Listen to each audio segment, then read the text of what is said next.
Bonjour tout le monde, aujourd'hui présentation du Skoda Karoq Sportline, un véhicule de 2019 en diesel avec un peu moins de 84 000 km.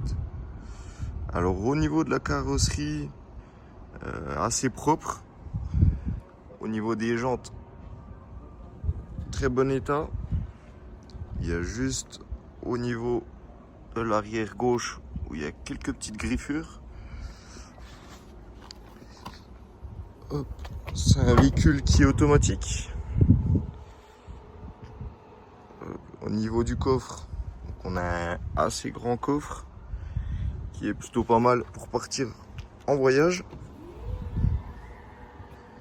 Également le coffre est électrique.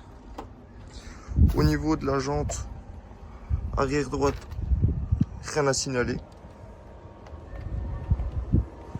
L'avant gauche non plus, rien à signaler. Mais évidemment, le véhicule sera nettoyé pour la vente. Également, on a le toit ouvrant qui est plutôt pas mal en été. C'est un véhicule qui est pas mal optionné. Il y a l'accès main libre qui est très intéressant.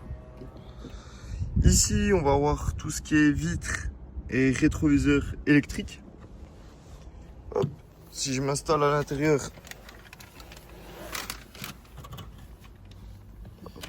on va voir tout ce qui est feu automatique juste ici.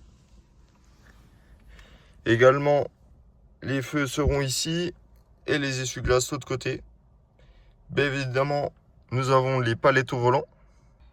De plus, nous avons le régulateur de vitesse adaptatif. Bien sûr, le véhicule est en automatique et en 4 roues motrices. Quand je démarre le véhicule, au niveau de l'interface, nous avons la navigation, mais pas que. Nous avons l'audio pour écouter de la musique, les téléphones pour appeler les personnes, le statut véhicule, un chrono, les données de la conduite, un système d'assistance. Et voilà. Également au niveau de l'écran, alors nous avons plusieurs applications comme la radio, les médias, le Skoda Connect, le SmartLink qui est très intéressant où on peut connecter l'Apple CarPlay ou l'Android. Donc voilà, toutes ces choses-là qui permettent une meilleure conduite. Également, vous pouvez retrouver la navigation. Hop. Juste ici. Voilà, si je mets démarrer. Sont en cours de calcul. Voilà, je démarre un itinéraire. Choisir un itinéraire. Ce qui est plutôt pas mal intéressant. Également, nous avons chargeur USB avec un chargeur à induction. Ici, ça va être tout ce qui est réglage pour la clim. Également, il y a les sièges chauffants qui est plutôt pas mal en période d'hiver. Également, sur ce 4 roues motrices, on a plusieurs modes. Hop. Donc, on a le mode éco, le mode confort, normal, sport, individuel et snow pour la neige. Côté pratique pour se garer, nous avons la caméra de recul.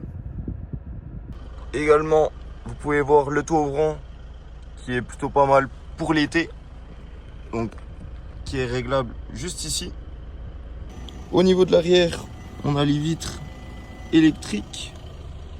Également, on a les 2 sièges Isofix.